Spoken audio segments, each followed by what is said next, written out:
Catherine Bernardo nasaktan sa mga mensahe ni Daniel Padilla, no?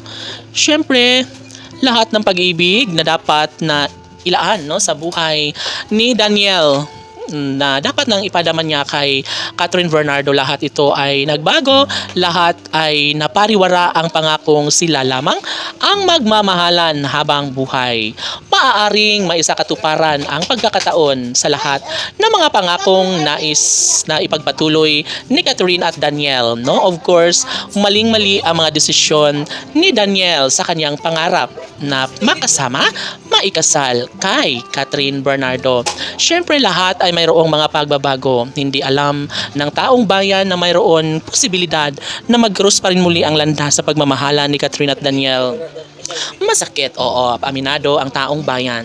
Dahil nga sila mismo ang nais na magkaroon ng pagkakatagumpay sa isang pag-ibig na pinakapangarap ni Catherine Bernardo sa kanyang pag-ibig kay Daniel. Isang pangarap na talaga nga namang darating din sa punto na mawawala rin ang saysay ng pangako nila sa isa't isa. Of course, walang sino mang makakapigil sa kanilang pagmamahalan.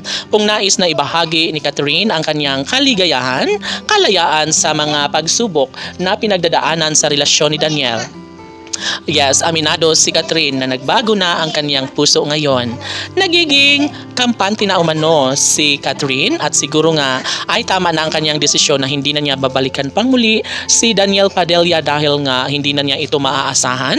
Pagmamahal na talagang baliwala lamang, no, sa puso ni Daniel at Catherine. Siyempre, alalang-alala rin si Andrea Brillantes sa mga pagkakataong ito dahil paano na lang kung mangyayari na sila ay magkahiwalay at mawala ang kinang sa kanilang pagmamahalan, mabaliwala ang kanilang relasyon, mawawala ang kinang ng kanilang mga pangako sa kanilang pagmamahalan. Siguro ay handang-handa na rin si Andrea Brillantes sa pagyanig ng kanilang relasyon at tila mawawalang gana rin si Daniel sa pagmamahal ni Andrea na siyang kinasasabikang inaabangan ng taong bayan. Ngunit sabi nga ng mga fans ni Andrea na wag naman sanang mangyayari na masaktan ng todo-todo ang pagkatao ni Andrea Brillantes dahil isa lamang siyang babaeng nagmamahal ng tapat para kay Daniel.